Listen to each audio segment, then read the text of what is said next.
And welcome to our channel. आपका स्वागत है बहुत बहुत इस चैनल पे। ये चैनल स्पेशली उन स्टूडेंट्स के लिए है जो कैरियर बनाना चाहते हैं बैंकिंग, फाइनेंस या इसी तरह के स्किल डेवलपमेंट की चीजों के लिए। आपने देखा होगा कि अभी एक काफी सालों से एक प्रोग्राम चल रहा है, Axis bank young bankers program. तो अभी लेटेस्ट बहुत सारी चेंजेस हुई हैं, तो ये वीडियो स्पेशली उन स्टूडेंट्स के लिए है जो लेवल वन एग्जाम जो होता है एबीवाईपी प्रोग्राम के लिए। और ये डिटेल्ड वीडियो है, इसमें क्वेश्चंस के साथ आंसर्स और आंसर्स के साथ उसका एक्सप्लेनेशंस भी किया जाएगा। तो इस चैनल से जुड़े रहने के लिए बहुत बहुत धन्यवाद। और इस चैनल से मैं आपको आशा कर सकता हूँ कि एक एश्योरेंस दे सकता हूँ कि इस चैनल के साथ आप अगर जुड़ेंगे तो आपको ऐसी बहुत सारी जानकारी मिलेगी जो आपके जॉब, करियर, बैंकिंग के रिलेटेड बहुत सारे कंसर्न्स, क्वेरीज होते हैं, बहुत सारी टेक्निकल चीजें होती हैं, इनमें आपको मदद मिलेगा। तो चलिए आगे बढ़ते हैं। देखिए, सबसे पहले मैं आपको बताना चाहूंगा कि किसी भी एग्जाम्स को पास करने के लिए उसका सिलेक्शन प्रोसेस समझना बहुत जरूरी है। तो अभी इस एग्जाम जो है एबीवाईपी प्रोग्राम, एक्सिस बैंक का प्रोग्राम जो है, इसमें जो बच्चे या जो स्टूडेंट्स इस प्रोग्राम को कर रहे हैं, उनको ये जानना जरूरी है कि किस स्टेजेस क्या क्या है। तो स्टेजेस देखिए, इसमें दो स्टेज है, एक लेवल वन का एक स्टेज है, एक लेवल टू का स्टेज है। आपको स्क्रीन पे दिखाई दे रहा होगा कि लेवल वन पे कुछ चीजें हैं, जैसे वर्बल एबिलिटी की टेस्ट होती है, analytical ability, numerical ability, written test होती है एक, और लिसनिंग कॉम्प्रिहेंशन टेस्ट जिसको एलसीटी बोलते हैं। और दूसरा एक टेस्ट होता है लेवल टू, स्पोकन इंग्लिश और रिटन इंग्लिश की। इस वीडियो में जो अभी आप वीडियो देख रहे हैं, इसमें आपको लेवल वन के बारे में बताया जाएगा। लेवल टू के लिए मैं आपको एक अलग सा वीडियो इसके लिए शेयर करूंगा। देखिए स्टूडेंट्स, अब हम लोग आ जाते हैं असेसमेंट इन एलयू वन। मतलब एल वन में, लेवल वन का जो टेस्ट होता है, उसमें किस तरह के सेक्शंस होते हैं, कितने क्वेश्चंस आते हैं, इसको थोड़ा समझ लेते हैं। अब देखिए, आप स्क्रीन पे देख रहे होंगे कि आप पहला ही जो सेक्शन है, ये है आपका सेक्शन नेम। तो देखिए, verbal ability, analytical ability, numerical ability, WET test, listening comprehension, इसी तरह की चीजों का एक सेक्शन है। मतलब इस एग्जाम में कितने तरह के डिफरेंट डिफरेंट सेक्शंस आएंगे, तो ताकि आपको ध्यान होगा कि हाँ, ये सारा चीज आपको आगे जाके वीडियो में बताया जाएंगे, तो इस वीडियो में बिल्कुल बने रहिए। इसके बाद देखिए कि हर सेक्शन के आगे कितने क्वेश्चंस होंगे, मतलब इस एग्जाम में कितना क्वेश्चंस वर्बल एबिलिटी का होगा, ये भी लिखा हुआ है। आप देखिए यहाँ पे लिखा है। फिर आपका देखिए कितने से स्टार्ट होगा ये क्वेश्चन, तो क्वेश्चन नंबर वन से क्वेश्चन 15 तक आपका वर्बल एबिलिटी का होगा। और इसके लिए कितना टाइम दिया जाएगा? 15 मिनट का टाइम दिया जाएगा। इसी तरह का एनालिटिकल एबिलिटी जो है, उसमें देखिए number of question 15, 16 number question से 30 नंबर क्वेश्चन तक, और 15 मिनट आपको समय दिया जाएगा। न्यूमेरिकल एबिलिटी 15 क्वेश्चन से 31 से 45, और इसमें भी आपको 15 मिनट का समय दिया जाएगा। फिर आपका रिटन इंग्लिश टेस्ट है। इसमें क्वेश्चन देखिए वन है, एक ही क्वेश्चन है, और इसमें 46वां मतलब 46 नंबर जो क्वेश्चन होता है एग्जाम में, वो होते हैं इसमें। और आपका सेक्शंस कितना देखिए, टाइम का सिर्फ 10 मिनट का आपको सेशन है। मतलब आपको ये थोड़ा सा ध्यान रखना पड़ेगा कि हाँ, आपका 10 मिनट का ही समय है। इसमें आप अगर 10 मिनट से ज्यादा समय लेते हैं, तो फिर बाकी जो टेस्ट है उसमें आपका टाइम कंज्यूम हो जाएगा या फिर कंप्लीट नहीं कर पाएंगे। इसके बाद देखिए लिसनिंग कॉम्प्रिहेंशन टेस्ट होता है जिसको एलसीटी बोलते हैं, जिसमें 5 मिनट का आपको एक ऑडियो, ये एक क्लिप सुनाया जाएगा।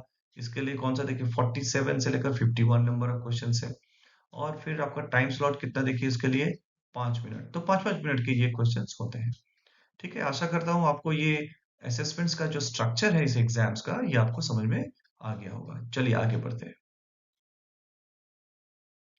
देखिए, ये जो इस स्लाइड में आप देख रहे होंगे कि असेसमेंट के टेस्ट जो है, ये किन कॉम्पोजिशन या किन पिलर्स पे ये आधारित होते हैं। तो देखिए, चार इसके मुख्य पिलर्स हैं। एक आपका दिख रहा होगा स्क्रीन पे कि आपको एक वर्बल एबिलिटी का एक टेस्ट होता है। दूसरा आपका एनालिटिकल एबिलिटी होती है। तीसरा जो चीज है, न्यूमेरिकल मतलब नंबर से रिलेटेड क्वेश्चंस आते हैं आपको। और चौथा जो है आपका रिटन इंग्लिश टेस्ट जिसको बोलते हैं, मतलब आपके लिखित, मतलब आपको जो राइटिंग स्किल्स आपकी कैसी है, वो आपका टेस्ट किया जाता है। तो ये आपके डिफरेंट डिफरेंट टेस्ट के या असेसमेंट्स के टाइप है, एक दो तीन या चार। अभी आगे आते हैं, देखिए एक अब समझते हैं कि वर्बल एबिलिटी टेस्ट होता क्या है। देखिए वर्बल एबिलिटी टेस्ट का सिंपल का मीनिंग आपको बताते हैं कि आपका ये जो एक टेस्ट होगा ये ऑब्जेक्टिव टाइप की टेस्ट होगी, और जिसमें आपको कुछ आपकी वो चीजें देखी जाएगी कि आप में क्या बोलने की, आपका जैसे आपका वोकेबलरी या ग्रामर या रीडिंग या कॉम्प्रिहेंशन, ये हम लोग ये आप अगर क्लास 10 तक भी ये सब चीजें पढ़े होंगे तो बिल्कुल हर कोई बच्चा पढ़ता है या हर स्टूडेंट पढ़ता है, ये सब सारी चीजें तो आराम से क्लियर कर सकते हैं कि आपको ये लॉजिकल रीजनिंग की कुछ क्वेश्चंस, इसका भी आपको मैं एग्जांपल्स आपको देके समझाता हूँ कि इस सेक्शन में भी किस तरह के क्वेश्चंस हो सकते हैं। अब देखिए आपके स्क्रीन पे दिखाई दे रहा होगा कि एक एग्जाम्पल्स क्वेश्चन है वोकैबुलरी का। Which of the following words is a synonym of for excessive. अब यहाँ पूछ रहा है कि ये जो एक्सेसिव वर्ड है, इस वर्ड का मिलता जुलता, सिनोनिम का सिंपली मीनिंग है मिलता जुलता, ये मिलता जुलता कौन सा आपका वर्ड है इन चारों में। तो अब देखिए पहला क्या है, पहला आपका दिया है लिमिटेड, दूसरा दिया है एबंडेंट, सी हो गया मॉडरेट, और डी हो गया स्पर्श। जल्दी से मुझे बताइए क्या होगा इसका, कमेंट सेक्शन में बताइए मुझे। अब देखिए ज्यादा ना सोचते हुए आपको ये समझना है कि कौन सा मिलता जुलता वर्ड एक्सेसिव से है। तो देखिए यहाँ पे करेक्ट आंसर जो होगा वो है बी, एबंडेंट। एबंडेंट का आप अगर गूगल में भी ट्रांसलेटर अगर खोल के देखेंगे तो उसका मीनिंग आपको यही मिलेगा, या फिर किसी से पूछ सकते हैं या डिक्शनरी से भी हेल्प ले सकते हैं। क्वेश्चन नंबर 2 पे आ जाते हैं, क्रिटिकल थिंकिंग। किस तरह की क्वेश्चंस क्रिटिकल थिंकिंग में आती है। देखिए क्या क्वेश्चन पूछ रहा है, how many months have 28 days. अब देखिए ये कोई भी अगर स्टूडेंट अगर देखेगा तो भाई ये क्या पूछ रहा है, इसमें इसका लॉजिक क्या है। तो इसका लॉजिक देखिए बहुत ही सिंपल है कि यहाँ पूछ रहा है कि how many month have 28 days. तो ये कौन कौन से मंथ में 28 डेज होता है, ये पूछ रहा है कि कौन से मंथों में या किन महीनों में 28 डेज होता है। तो इसका सही उत्तर क्या होगा, देखिए अगर आप ठीक से ध्यान से देखोगे तो आप जनवरी से स्टार्ट लेके देखेंगे कि 12 महीने का हमारा मंथ होता है या साल होता है ना। तो हर 12 महीनों में आप देखोगे टोटल हर मंथ, चाहे जनवरी को उठा लो या फिर दिसंबर को उठा लीजिए या जून को उठा लीजिए, हर मंथ में ही 28 दिन होते हैं। तो इसका करेक्ट आंसर क्या होगा, डी। ओके, तो आई थिंक आपको समझ में आ रहा होगा कि इस तरह का आपको थोड़ा ट्रिकी क्वेश्चंस आपको पूछ सकता है। चलिए आगे चलते हैं। अब देखिए अगर आपको स्क्रीन पे दिख रहा होगा कि क्या पूछ रहा है, लॉजिकल रीजनिंग के क्वेश्चंस। अब लॉजिकल रीजनिंग के क्वेश्चंस क्या हो सकते हैं। लॉजिकल रीजनिंग के क्वेश्चन देखिए आप दिख रहा है स्क्रीन में, आपको दिख रहा होगा कि if all fruits are delicious then and some delicious things are healthy, which statements are true. इसमें चारों आपको चार ये ऑप्शंस दे दिया है। आप समझ सकते हैं कि जैसे आपका केबीसी जैसे खेला जाता है उस तरह से आपको ऑप्शंस दे रहा है। तो ये आपको थोड़ा सा इंग्लिश का अगर थोड़ा सा भी समझ है तो आराम से, बहुत ज्यादा ट्रिकी चीजें नहीं है, तो आप इसको आराम से क्लियर कर सकते हैं। तो क्या पूछ रहा है देखिए लॉजिकल रीजनिंग में, है ना, क्या आंसर होगा बताइए मुझे। A, all fruits are healthy, B, some fruits are healthy, C, all healthy things are fruits, and D, some healthy things are fruits. अब देखिए क्या होगा बताइए मुझे फटाफट।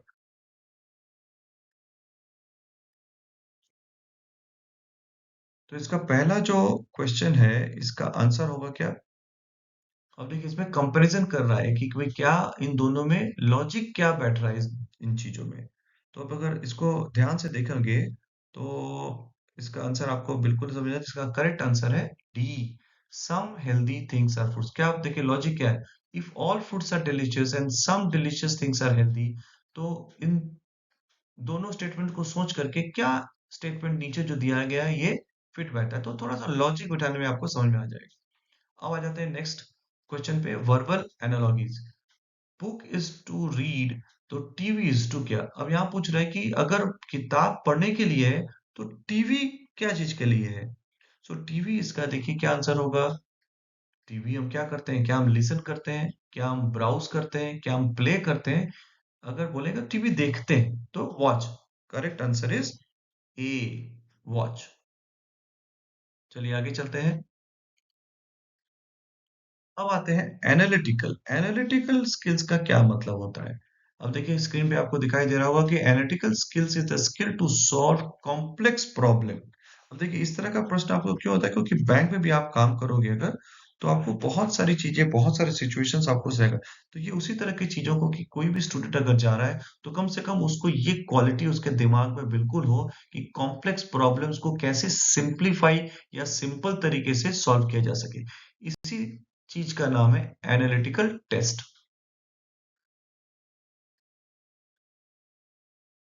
Let us understand by some examples that which type of questions are coming for analytical reasoning.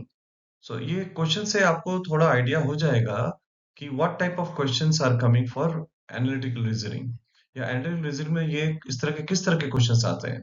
तो आपके देखिए स्क्रीन पर दो क्वेश्चंस आपको आ रहे होंगे। नंबर वन जो क्वेश्चन है, in a garden there are 18 rows of flowers with 9 flowers in each row.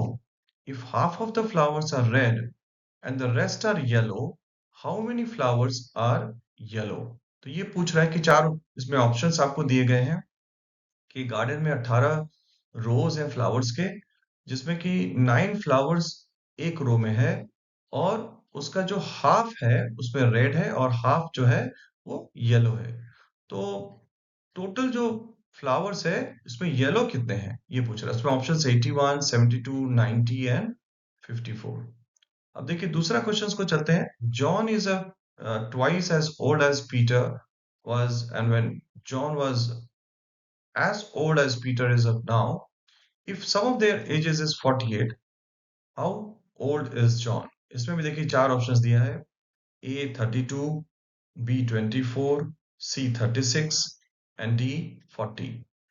अब चलिए इस तरह के क्वेश्चंस को कैसे सॉल्व किया जाता है या फिर क्या आंसर्स आते हैं, इसको थोड़ा आगे समझते हैं। अब देखिए ये स्लाइड आपको दिख रहा होगा स्क्रीन पर। ये पहले वाले क्वेश्चंस को ही मैंने आपको इसमें एक्सप्लेनेशन किया है। In a garden there are 18 rows of flowers with 9 flowers in each row. If half of the flowers are red and rest are yellow, how many flowers are yellow? अब देखिए इसका solution भी मैंने दिया है कैसे आपको करना है। अगर एक कैलकुलेशन अगर किया जाए तो 18 रोज हैं, उसमें 9 फ्लावर्स इन ईच रो है, तो टोटल क्या हो गया?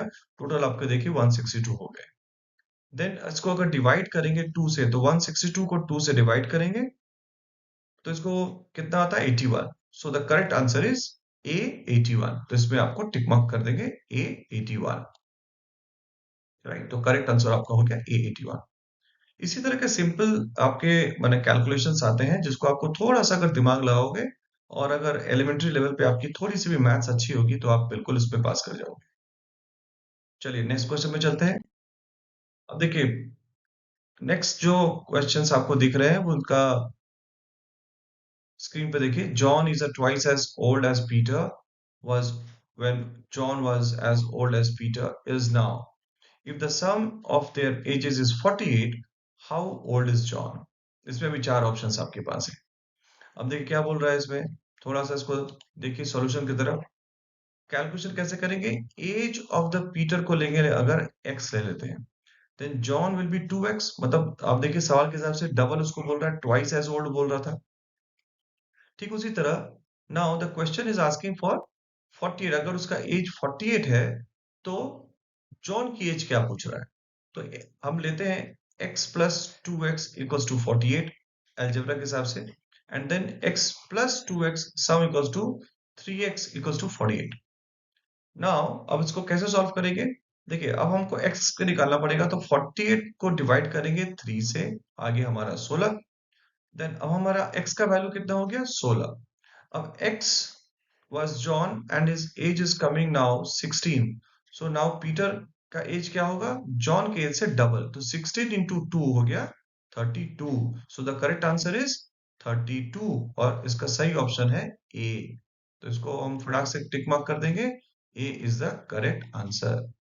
ठीक इसी तरह से सिंपल से थोड़ा सा आप सोच के समझ के सवाल अगर आप समझोगे तो आप बिल्कुल उसको आंसर भी दे पाएंगे। चलिए अब चलते हैं नेक्स्ट क्वेश्चन पे।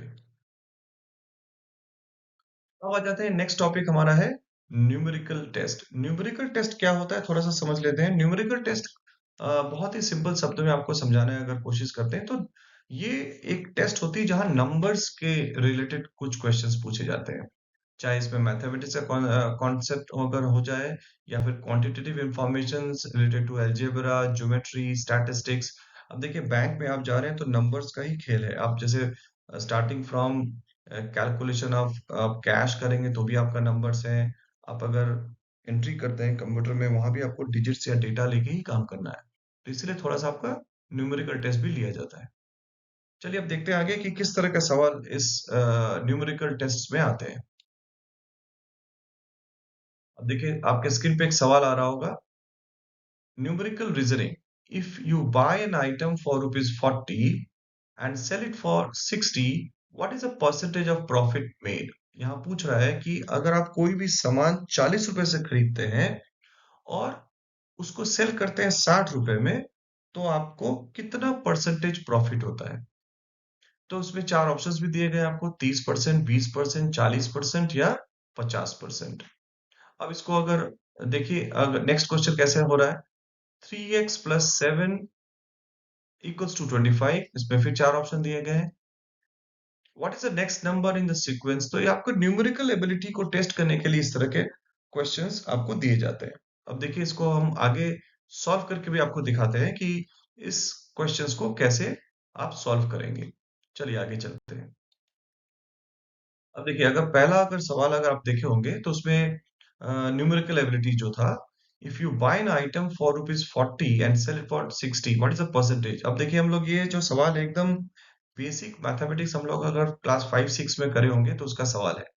अब इसका क्या फॉर्मूला है परसेंटेज ऑफ प्रॉफिट कैलकुलेशन का, selling price minus cost price divide करेंगे कॉस्ट प्राइस से इनटू 100। तो ये एक आपका फॉर्मूला है। In this case cost price कितने, और कॉस्ट प्राइस का मतलब ये होता है कि जिस चीज से सामान खरीदा जाए। देखिए कोई भी ग्राहक अगर सामान खरीदता है तो वो सेलिंग प्राइस पे खरीदता है, मतलब दुकानदार अगर उस पे बेचता है तो उसको सेलिंग प्राइस बोलते हैं। तो दुकानदार जैसे मान लीजिए मैं अगरबत्ती बेचता हूँ, तो अगरबत्ती मैं होलसेल मार्केट से लेके आऊंगा तो वो मेरी कॉस्ट प्राइस हुई। उस पर मैं अपना प्रॉफिट जोड़ूंगा, उसके बाद फिर मैं उसको सेल प्राइस करता हूँ।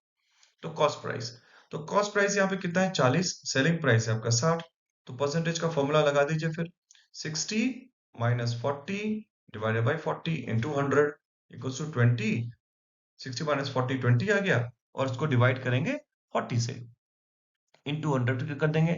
सो 0.5 इंटू 100 इक्वल्स टू 50%। तो इसका सही जो ऑप्शन है डी में देखिए 50% लिखा हुआ है, तो सही इसका आंसर होगा डी, दैट इज 50%। 50% को हम लोग टिक मार्क कर देंगे। चलिए आगे चलते हैं फिर।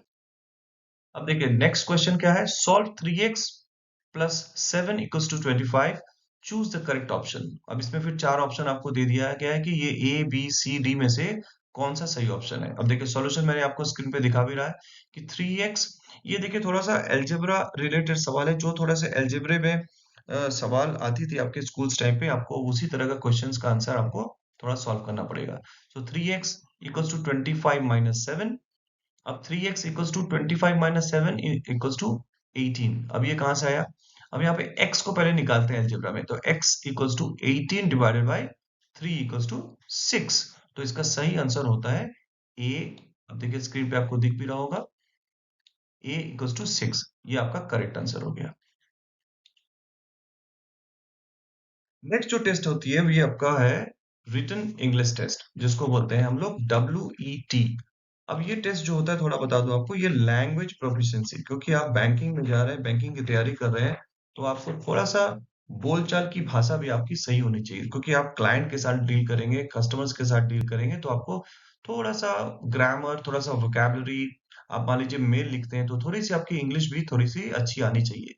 तो ये आप करते काम करते करते सीखेंगे, लेकिन इस टेस्ट के अनुसार जितना भी आपको एक बेसिक लेवल है वो आपको आना चाहिए। जैसे आपका स्पेलिंग करेक्शंस हो गया, आपको वर्ड्स कैसे आप स्ट्रक्चर के हिसाब से लिखेंगे, पंक्चुएशन मार्क्स कैसे लिखेंगे, या आपकी राइटिंग स्किल्स कैसी है, तो ये आपको थोड़ा टेस्ट किया जाता है। चलिए आप देख लेते हैं कि ये इस टेस्ट के दौरान किस तरह के आपको क्वेश्चंस आते हैं। अभी अभी समझ लेते हैं हम लोग कि ये टाइप्स ऑफ टॉपिक्स जो इस तरह के टेस्ट में आते हैं वो किस तरह के टॉपिक्स को रिलेट करके हो सकता है, और आपको इसी तरह के टॉपिक्स को प्रैक्टिस करनी चाहिए। जैसे आप देख रहे होंगे स्क्रीन पे ग्रामर एंड यूसेज। आपकी ग्रामर को हो सकता है कोई सेंटेंस दे दे, इसमें आपको ग्रामर पुट अप करने बोल दे, या फिर कोई छोटे मोटे टॉपिक पे आपको ऐसे लिखने बोल दे, या फिर आपको कोई लेटर लिखने बोल सकता है कि ठीक है आप मान लीजिए आप स्कूल पे हैं या फिर कॉलेज में हैं, और आपको एक एब्सेंट के लिए या फिर एक लीव के लिए एक आपको एक कोई लेटर लिखना है, ऐसा हो सकता है। या फिर कोई बिजनेस या एकेडमिक राइटिंग भी हो सकती है। जैसे मान लीजिए आपको कोई टॉपिक दे दिया कि भाई आपको आज के डेट में डिजिटल इंडिया के ऊपर एक टॉपिक लिखिए, या फिर कोई डिजिटल बैंकिंग के ऊपर एक टॉपिक लिखिए। तो इस तरह की चीज भी आपको इस टेस्ट के दौरान पूछा जा सकता है। ओके, तो इस मैटर्स को आप देखिए, और इस तरह के टॉपिक्स को आप बिल्कुल छोटे से कहीं भी आप थोड़ा सा 10 मिनट 5 मिनट कहीं गूगल में थोड़ा सर्च कर लीजिए, और वहां पे आपको सारे बहुत सारी डिटेल्स आपको मिल जाएंगे। ओके, देखिए आपको मैं आपको बता दूं इसमें, इस टेस्ट में आपको थोड़ा सा ध्यान रखना है, क्योंकि आप अगर इस टेस्ट में अगर आप भीड़ भाड़ जगह पे बैठेंगे या फिर ऐसी कहीं जगह पे बैठेंगे जहाँ आपको बहुत सारा नॉइज आता है, बहुत सारा आपको आवाज आता है, या फिर कोई आपको डिस्टर्ब करता है, तो फिर आप ये टेस्ट में डिस्क्वालीफाई हो जाएंगे। तो इसमें आपको सुनना है, लिसनिंग कॉम्प्रिहेंशन टेस्ट बोलते हैं इसको, LCT। यू विल हियर, देखिए क्या बोल रहा है, you will hear a short conversation between two people, मतलब आपको दो लोगों का एक डायलॉग सुनाया जाएगा। तो दो लोग आपको बात कर रहे हैं, आपको बहुत बहुत आपको सिंसियरली इस चीज को सुनना है, और फिर उसके हिसाब से आपको कुछ प्रश्न पूछेगा, या ऑडियो प्ले किया जाएगा, उसके हिसाब से प्रश्न पूछेगा कि भाई जैसे मान लीजिए ये पार्क क्या है, या स्कूल के क्रॉस में कुछ है, या फिर ग्रोसरी के, तो वो एक स्टोरी टाइप का चीज आपको एक चलेगा। उस स्टोरी को सुन करके आपको एक जवाब देना है। ये आपका एक लिसनिंग कॉम्प्रिहेंसिव टेस्ट में आएगा। बस यही आपका L1 का एक टेस्ट होता है, बेसिक सिंपल। मैंने आपको कोशिश किया कि L1 के हिसाब से बताने का कि हाँ, L1 में इन बातों का आपको ध्यान होना चाहिए, और इस तरह के सैंपल्स, मैं यही नहीं बोल रहा हूँ कि इस तरह के क्वेश्चंस आएंगे, बट इस तरह के पैटर्न के क्वेश्चंस बिल्कुल आएंगे। राइट, तो आपको थोड़ा सा प्रैक्टिस करके ही जाइए। अब आप चलते हैं हम लोग एक्सिस बैंक के लेवल 2 के एग्जाम्स के बारे में। देखिए ये वीडियो थोड़ा सा लंबा होने वाला है, क्योंकि बहुत सारे आप चैनल्स में या फिर देखते होंगे कि भाई लेवल 1 के लिए अलग वीडियो बना है, लेवल 2 के लिए अलग वीडियो बना है। तो उसमें बच्चे कंफ्यूज होते हैं, राइट, कि वहाँ L1 कहाँ से खोजे, L2 कौन से खोजे। तो इसलिए हमने क्या किया कि L1 और L2 को एक साथ पंच करके एक ही वीडियो में बनाया है, ताकि आपको समझने में आसानी होगी। तो देखिए इस तरह के क्वेश्चंस को अटेम्प्ट करने के लिए मैं आपको एक और चीज बता देता हूँ जो कि बहुत इंपॉर्टेंट है। L2 का जो एग्जाम्स होता है, बेसिकली आपकी जो L1 अगर आप क्लियर करते हैं तो ही आप लेवल 2 के लिए एलिजिबल हैं। तो L1 आप क्लियर कर लेंगे तो उसके बाद अपने आप आपके पास एक इंफॉर्मेशन आ जाएगा ऑन मेल कि आपका L1 क्लियर हो गया है, और अब लेवल 2 के लिए आपको इस दिन के लिए टेस्ट देना है, तो वो भी आपके मेल में ही आ जाएगा। तो किस तरह के क्वेश्चंस आते हैं, तो जनरल आपको इंटरव्यू रिलेटेड क्वेश्चंस होते हैं। मैं आपको एक इस तरह का वीडियो का इंटरव्यू रिलेटेड क्वेश्चंस स्पेशली एक अलग बनाऊंगा, ताकि डिफरेंट टाइप के इंटरव्यू क्वेश्चंस क्या होते हैं, मान लीजिए 10 क्वेश्चंस या 12 क्वेश्चंस मैं आपको प्रोबेबल क्वेश्चंस बताऊंगा, उसके साथ आपको किस तरह का आंसर्स देना चाहिए वो भी आपको बताऊंगा। तो इसमें आपको मैंने कुछ सैंपल क्वेश्चंस दिए हैं, ताकि इस तरह के क्वेश्चंस आपको बिल्कुल प्रिपेयर होनी चाहिए कि हाँ, इस तरह के सिंपल क्वेश्चंस ही आएंगे और इसका मैं जवाब कैसे दूंगा। तो थोड़ा सा गूगल कर लीजिए, या फिर आने वाले मेरी नेक्स्ट वीडियो को आप थोड़ा सा देख लीजिएगा, तो आपको समझ में आ जाएगा कि हाँ, इस तरह के क्वेश्चंस का आंसर हमें कैसे देना चाहिए। जैसे tell us little about yourself, इसमें क्या पूछ रहा है कि आपको अपने बारे में बताना है। तो अपने बारे में आप जैसा आप आपका एक बायोडाटा बना लीजिए, या फिर एक वन पेजर पहले से लिख लीजिए, और उसके हिसाब से आप आराम से बोलिए what is really important to you at this point in your career. मतलब ये पूछ रहा है कि आपके लिए अभी ये करियर में क्या इंपॉर्टेंट है, राइट। कि तो आप बताएंगे कि भाई मैं आप बैंकिंग में जाना चाहते हैं, तो आप बैंकिंग में क्या है, क्या सोच के जा रहे हैं, उसमें आपको करियर बनाना है। बैंकिंग एक बहुत बड़ा संस्थान है, आपको अच्छा लगता है उसमें काम करने से, रेपुटेशन, बहुत सारी चीजें, मैं इकोनॉमी को कंट्रोल करने की चीजें सीखता हूँ, है ना। बैंकिंग के पूरे इकोनॉमी को कंट्रोल करता है, उसमें कंट्रीब्यूशंस करता है, कस्टमर सर्विस होते हैं, ऑडिट की चीजें होती हैं, तो बहुत सारी चीजें मैं सीखता हूँ। तो मैं अपने इस पॉइंट पे मैं सोचता हूँ कि मैं कैसे अपने आप को ग्रोथ करूँ, डेवलप करूँ। तो ये सोच के मैंने बैंकिंग में ज्वाइन किया। What is a planning for the next 5 years? ये सोचते हैं कि भाई अब मेरी प्लानिंग क्या होगी। तो ये 5 साल का प्लान आपका, जैसे पंचवर्षीय प्लान जो होती है, ये आपको पूछा जा रहा है कि भाई आने वाले 5 साल में अपने आप को आप कहाँ देखते हैं। तो आप बता सकते हैं कि मैं नेक्स्ट लेवल में, आप मैं मैनेजर बनना चाहता हूँ, टीम हैंडलिंग करना चाहता हूँ, या फिर मैं एक अच्छा पोजीशन होल्ड करना चाहता हूँ। इस तरह की चीजें। What is your strength and weakness? तो स्ट्रेंथ मतलब आपके कोई अगर स्ट्रांग चीज है, जैसे आप टीम मैनेजमेंट में अच्छे हैं, आप बोलने में अच्छे हैं, कम्युनिकेशंस में अच्छे हैं, आपकी राइटिंग स्किल्स अच्छी है, आप अच्छा क्रिएटिविटी कुछ कर सकते हैं, तो ये इस तरह की चीजें आप बिल्कुल बोले, राइट। वीकनेसेस में एक चीज का बिल्कुल आप ध्यान रखें कि वीकनेस बोलते वक्त आप अपनी कोई भी चीज जो वीक है आपकी, वो ना बोले।